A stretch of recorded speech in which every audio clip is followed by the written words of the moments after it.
I may have just ruined $500,000 worth of Rolls-Royce, but exactly how do you refresh a roller when you've made some really questionable life decisions? Well, I think it's time to find out. For the next 24 hours here in the USA, I'm going on a little adventure, and I'm not going to clean this very white Rolls-Royce at all.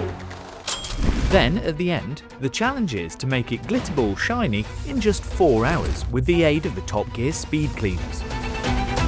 Thing is, this is a big car with posh paint, a white leather interior and some very deep, very upper class carpets. It's worth more than $550,000, so it's not the kind of thing you can just chuck through a car wash. It'll be a challenge. But first, we must furnish this car with filth.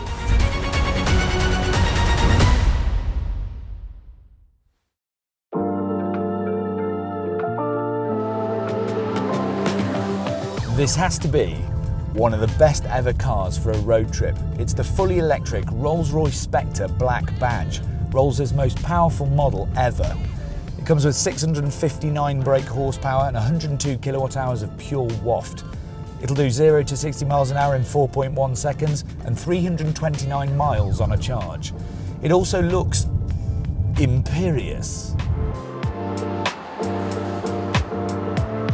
It's also got one of the nicest interiors on planet car, so I'm going to have to be a little bit careful, though it does have a button here that engages infinity mode, which gives you all of the acceleration, so at least some of that's going to go straight out the window. But yes, this is one of the best cars I can think of to go cruising. It's whisper quiet, my bottom has never been happier, although it is a little bit bluff-fronted, it's a bit of an air bully, which makes it absolute murder on the local insect population. Thing is, rolling through the desert blacktop doesn't really create that much mess. And as good as the roller looks, it wasn't getting very dirty, even after several hundred miles and a couple of charging stops. So I hatched a plan to get the car just a little bit more grimy.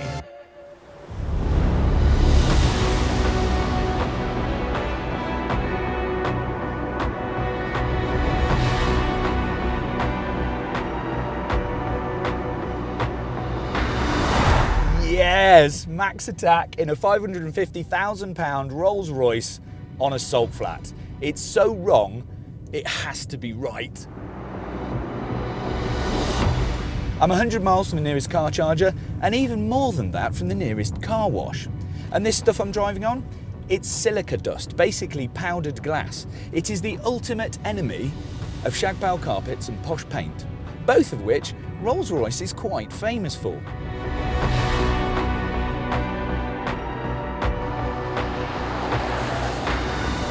This car is going to require a serious clean when I get back. But let's worry about that later, because right now I have a massive desert playground and nothing to hit.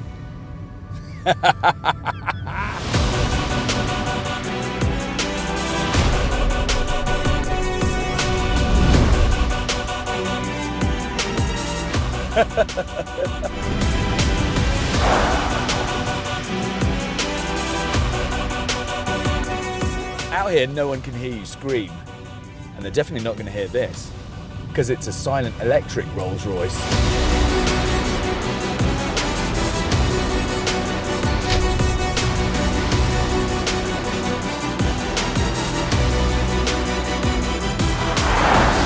And then, after salt pan shenanigans, there was more road tripping to do. But a lot of it was not exactly on tarmac. Now, if you've ever wondered what a Rolls-Royce was like doing light off-roading, the answer is absolutely brilliant. You think the ride is good on a normal road? Well, it's absolutely silky, even when the going gets tough. And that's down to what Rolls-Royce calls planar air suspension, which sounds very posh. In fact, Rolls says that this is an orchestra of systems that combines high-speed processing with specifically developed hardware, meaning that whatever's going on under the 23-inch wheels doesn't disturb your buttocks. It monitors tracking, stability and cornering to give that magic carpet ride. It's the most expensive ATV out there, but my god, does it look good being bad.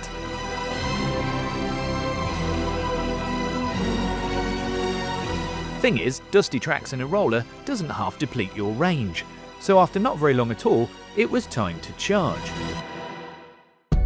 Unfortunately, the one charger we had planned to use was broken, so we had to resort to emergency measures. The Spectre has 195 kilowatts of charging capability, which should make it fairly peppy to charge up. Unfortunately, we've plugged it into a piece of wood in a trailer park. But to be honest, trying to fill up the swimming pool of the Rolls battery with the drinking straw of an RV park plug would have taken days, so we popped enough in the battery to get us, very slowly, to a much bigger charger. That's better. Okay, so a few hundred miles and a little bit of light off-roading later, and we have one very mucky Rolls-Royce. I mean, look at it, it's got dust and grot in places it really shouldn't have. Now, in the spirit of real life, the Top Gear clean is about practicality. So we're going to clean this car in 4 hours, the kind of time a normal person might spend giving their motor a mini valet. And we're going to just use normal products and tools, so stuff you might reasonably have at home or be able to buy for a few quid. Okay, so we've got a couple of hands on deck, but it is all real. Now, to get this done in the time that we have available, which is just 4 hours, don't forget, I drafted in the Top Gear speed cleaners. Meet Dan and Jose, experts in the art of no-nonsense car care. So Jose, we have a very mucky Rolls-Royce. Where do we start? We're gonna start with the inside. You don't wanna have a clean car and then go work on the inside, because then you're just gonna blow everything right back out on top of the car. And then if you're using some products that contain silicone maybe, it's gonna get on the outside of the car, and then you're gonna have to re-wipe the whole outside of the car. So basically, you would do everything and then you go back in again and finish down? Yes, so once it's completely done, then we'll go back inside, do final touch-ups on it, touch up the outside, and then we're good to go. All right, well, we better get on with it. We haven't got much time. Let's get to it. First, we need to get the inside cleaned off so that we don't scratch any of the shiny bits inside. So it's a matter of taking everything out that we can, vacuuming the carpets, then using soft brushes to get into the nooks and crannies. With this shiny plastic right here, you wanna make sure you blow it out. It's got a lot of dust particles on it, so you wanna make sure you wanna blow that away so it doesn't scratch any of this plastic. So once you have blown it all out, you wanna grab some interior detailer and wipe it down.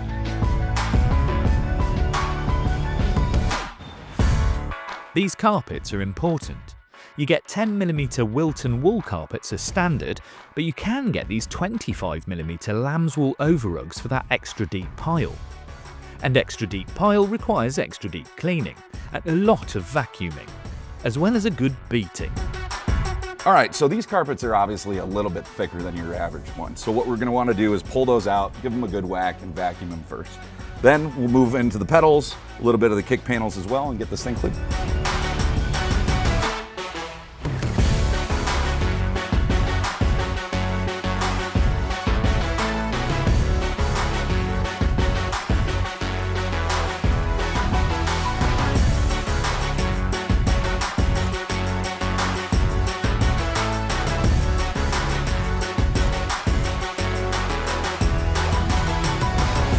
Once all of the debris is out, we can use various products to clean the leather, get all the marks off the kick plates, and generally bring the inside back up to a decent standard.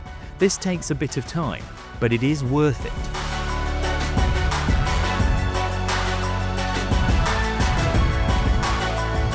Finally, it's interior glass, and then onto the outside while the interior stays sealed. So that's it for the inside. Now it's time for the outside.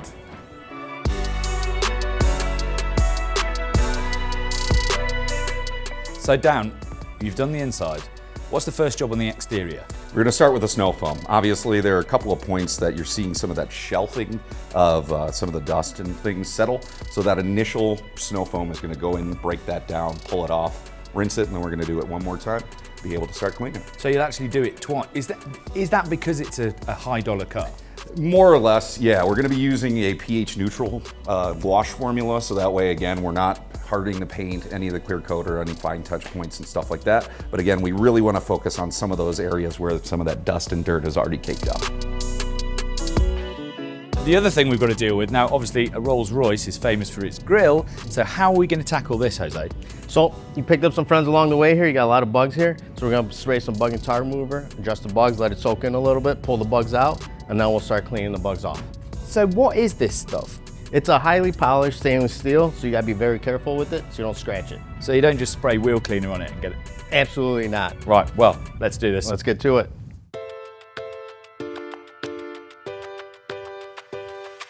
What's really important here is to get that nasty salt pan dust to float away from the paintwork before we apply any kind of pressure that might scratch the car. So snow foam it is. Basically a detergent that lifts and separates dirt from your car's skin before you actually wash it. And you can rinse and repeat to make sure. Rolls-Royce has a paint shop called a Surface Finish Centre, where every car gets 5 coats of paint. Robots lay down the base layers, and then highly skilled humans do the complicated bits to ensure perfection. Coach lines are laid by hand using squirrel or ox hair brushes, and there are currently 44,000 paint options. Or you can just have it any colour you want, for a price. Obviously, when it comes to the wash, you want 2 buckets. One for rinsing dirty cloths, the other for new foam. That way, you're never applying a contaminated cloth to paintwork to avoid scratches.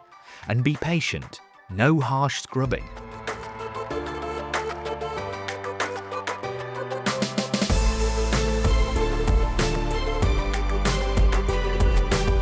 The spirit of Ecstasy, the bit that everyone associates with Rolls-Royce. She's supposed to be an inspirational muse, an embodiment of speed and grace. Since 1904, Charles Robinson Sykes' sculpture has led the way with that slinky silhouette. And on the Spectre, she rides a little bit lower, with redesigned robes flowing in her wake. She's even been variously crafted in bougie materials like gold, silver, diamond, and even carbon fibre. Luckily, this one's just metal, but she's been out playing and needs a wash. It looks like you've got everything out that I put on it on that salt pan, but now it's clean. What's the next stage? Well, what we're going to want to do is obviously go back and add an additional layer of protection so that way you can take it out and have a little bit more fun again. Right now you can see if Jose goes ahead and puts some water on the surface, you can see there's no protection really. The water's laying really, really flat, but what we're going to want to do is add a formula like this, and that way it actually acts as a drying aid, speeding up the time that it's going to take for us to hand dry the thing. So immediately you can already start to see the water start beating off the surface of the paint. And that would just protect it going forwards now when I take it out again? Mm-hmm. Looks good. Let's do the rest of it.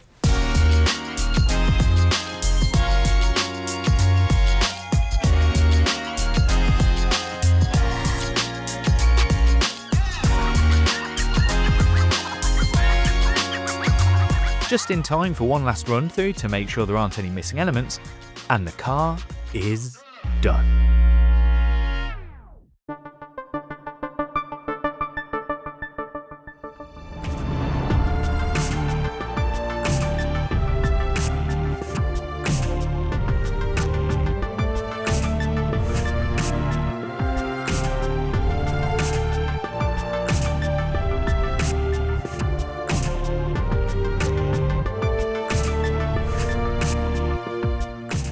I had my reservations about this one because I did get it far filthier than I had imagined, and yet now it's gone from mucky to magnificent. Thing is, all that remains is for me to get clean so that I can drive it. That's not what I meant. And once that was done, I was ready for a night out in Vegas and some more questionable decisions. Yeah. The money calling, check the ringtone. Back to back flipping chips like casino.